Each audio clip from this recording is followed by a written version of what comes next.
Assalamualaikum warahmatullahi wabarakatuh. Ashamaa harka fuunee daawwattoota fi kabajamtoota kiyya.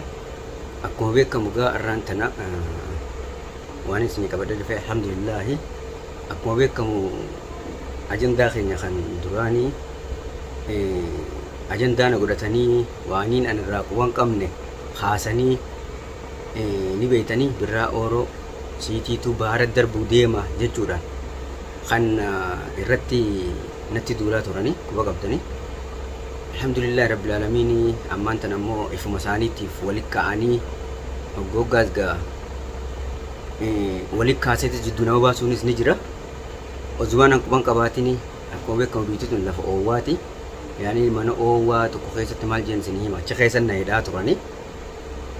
Namuma duraan birraa kana namaa wajjin wal tahee duraanis quba qabu waan kana ilaalcha kanaas kan hordofaa waa'ee taaribaati waa'ee daldalummaa kanarratti hojjetaa tureesi Hassan nama jedhamu kana amma immoo nama biraa dabalatee mucaa tokko Nuuraddiin kan jaaniin illee waliin jira kan irratti na azabaa turanii jechuudha. Ilaa hanga bishaan itti birbaree dhuubanii ijatti illee na godhan takkatti jechuudha. Alhamdulillah san hunda keessa dabree arraan tana as ka'ee hin jira. Maal jechuu barbaadeeti dhimmi kuni an kaniin gaafas irratti wanni kun waan sirriiti waan kan waan quba qabu jedhee isaanitti dubbachaa ture. An garuu waaniin irratti akkasitti qabatamaan hin qabne irratti jechaa ture. Garuu ammoo eegana naa galtee jechuudha. Ani birraa gaafas kaniifin irratti dhugaadha wanni kun siitu dogongora hojjetaa jira.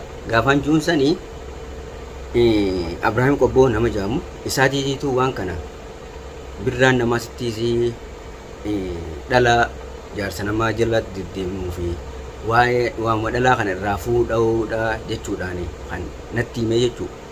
Takka yaani waan dhalaa irraa fuudhu kun maal jee gaafan gaafadhu takka daabaan an jee Allahu aalami ani kan natti hime akkasii jechuudha. Ani achirratti gaafan kan harkee dhugaadha ati nama akkanaatii jeeni garuu ani nama akkanaati ati ani isaan jechuun sanii rakkoo inni keessa jiru kanaa wajjin wal dhuftee fi namnummaan shira kana irratti hojjete si jechuudhaan kanatti garagalee jechuudha. Kaniifin bakkaan an taa'utti jiru natti dhufanii bakkaan an jirutti nama guruppii ijaarratee wajjin fudhatee bakkaan an jiru natti dhufe jechuudha. Tokko san keessa namuma isa kana bakka guyyaa inni baharra jiru sanii nama geessisan keessaa isa tokko hageesses isuma kasiin baase jeenis isuma soomaaltichaa wajjin waa inni soomaaltichi isaaf maallaqa kafalee fi waa inni soomaaltichaa maallaqa kafalee waa ammoo takkii maallaqa kana wajjin fudhatanii nyaatanii wanni kun iccitiin tun akka nu jalaan baane goona lakkii isarra firraa deebisna waan jaamurra kan ka'e waan irra deebisanii naan galle achirratti ammoo kani daaba fuudhee je'ee odeessu siimii yaada jirratti ani gawaaniin natti himameen quba qabu waan ta'eef jeetiniin dubbadhe jechuudha. Achirratti namnummaan birraa baara darbuudhaaf ka'e si jechuudhaan kan birraa natti qaceelchee jechuudha. Guyyaa birraan na qabu jalan dhufne nama godhee fi waanii bakkaan hin jiru beekuu fi isaa wajjin natti qaceelchee jechuudha. Birraa wajjin nama godhee fi natti erge. Wisan akkuma agartanii telefoona xiyyeelan irraa fudhanii turanii achuma irratti waan fadhan dalaganii kaameeraa marachaa wooma fi fadhan odeessan. Achirratti illee maaliin godhuu dandeegaa eega namni tokko gocha akkanaa kana siin irratti hojjetee je'ee humnaa sitti dhufetti atis humna nama kana firraa deebisuun namni kun nama hedduu waan ta'e waan hin qabneef waan sirratti raawwatamu qofa ga'a. Kanatti firratti agartuu jechuudha. Achirratti namnummaan birraa bahara geessee ammallee naa si baasee jechuudhaan bahara irraa deebi'ee si baaseetiin jira jee bakkaan an jiru dhufee alhamdulillah rabbil alamiin na gadhiisee jechuudha. Inshaa Allah birrallee akkumaan beeniifin dawwalee fi aboo wanni kanaa kun akkamitti ta'a Hassan kuni natti himeeti jira.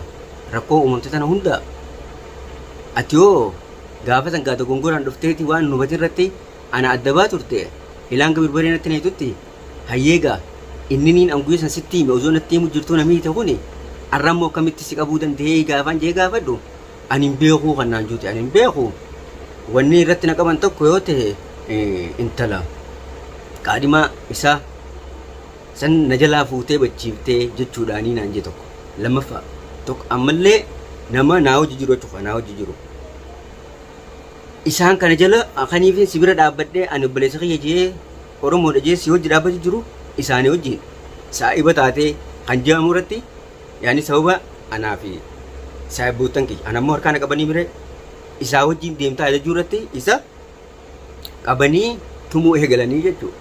Alhamdulillahi ifii waliin ka'aniiti ana jidduu rabbiin na baasee jechuudha. Gaafas isaan dubbachaatiin ture birraa naa miti waan kana hojjete inni kunuuhu waan inni hojjechaa jiru hin beektu waan kanarraa dhaabbadhu ture lakkiisii jeeti waa hedduun irratti dalagee jechuudha.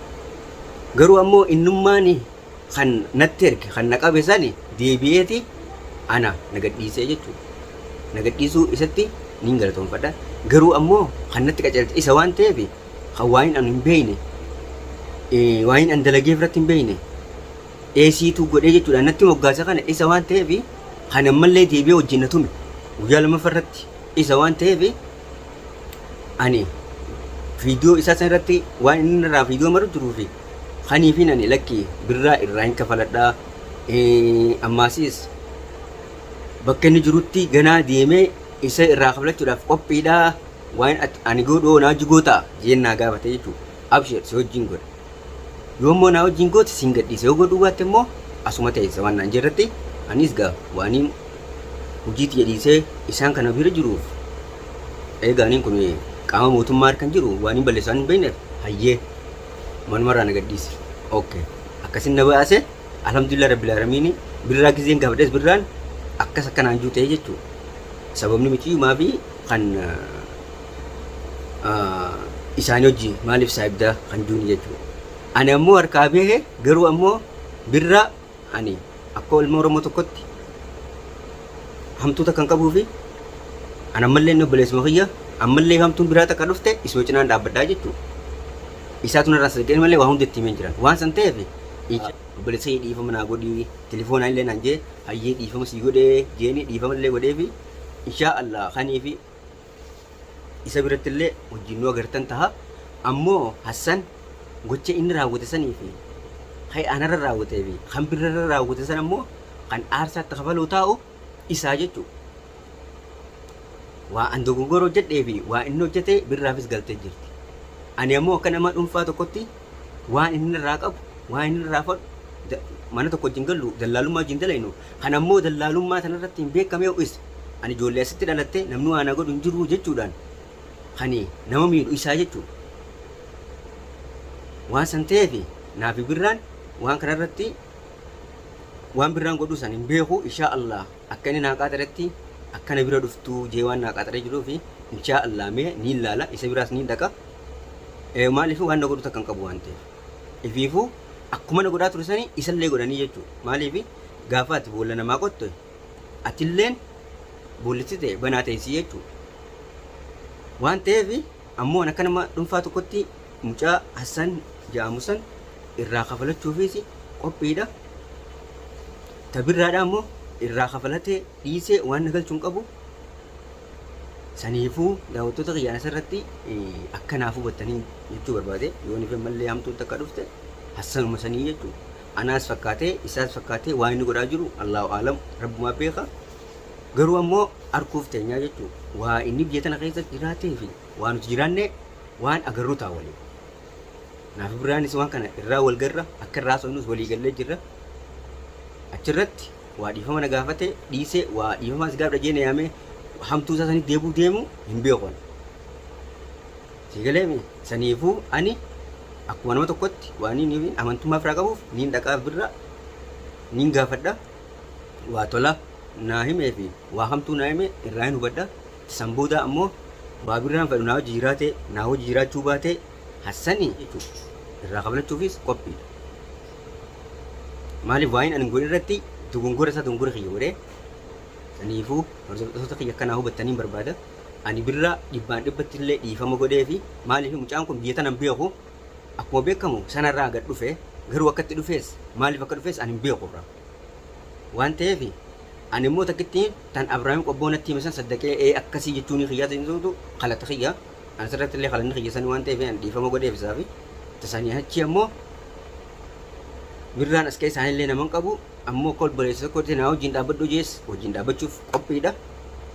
Inshaa Allah mee waan gara fuulduratti ta'u taa'u walumaan laalla. Hangam tanaasan ammoo boodirratti waliin laalla. Waa asi dhalate lakkii anasittiin dhaladhe namaan fadhe araba fadhe fideetiin isin cafeessuu danda'a isiniisisuu danda'a. Ji'ee kayaatullee yoo ta'e sanillee nuti wanni as keessaa qabnu yoo ta'e huccuu takkitti tana qofa.